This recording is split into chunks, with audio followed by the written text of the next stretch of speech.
first off, just talk about the expectations for the team for this season. Maybe the media doesn't have a lot of expectations, but internally, you guys are working hard towards a positive 2019.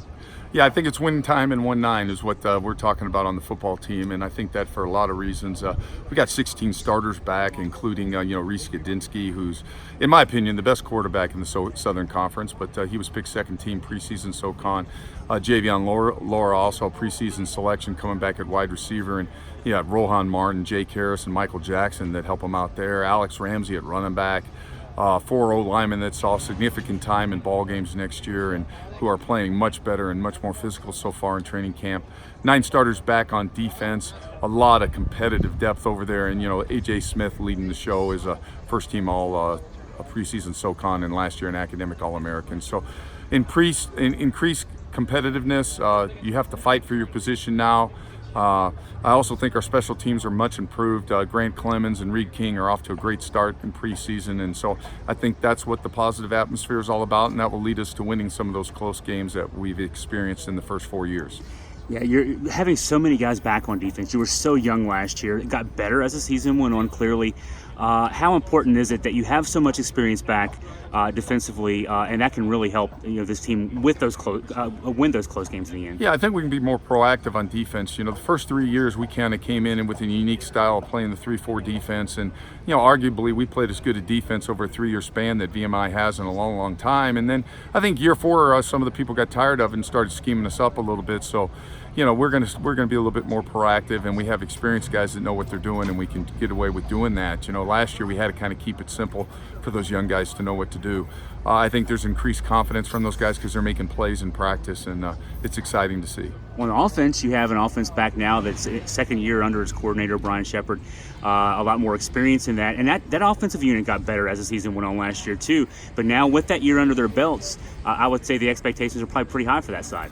It's very high for that side, and again, it starts with Reese Udinsky, who's our signal caller, 4 receivers that he's comfortable throwing the ball to.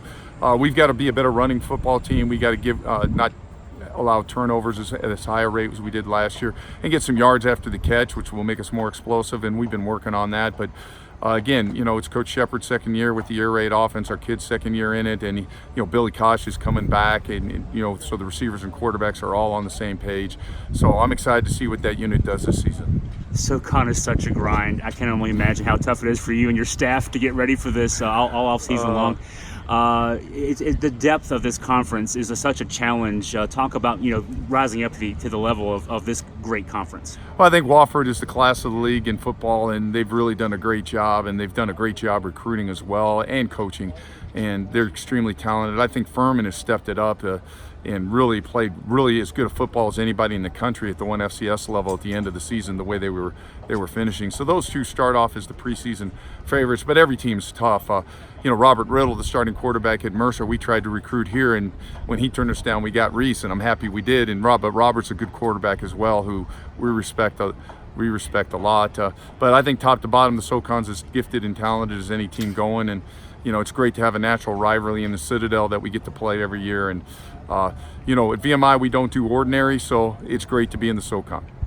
What's your message to fans as they get ready for action here in a few weeks, coming out here to Foster Stadium for what they can expect from this 2019 VMI football team? I think the VMI football team is above what maybe their expectations are. I think we're better than what they think they are. And again, I think what you have to realize with our guys, they're going to give you everything they got, every play. The VMI football team's never going to say die.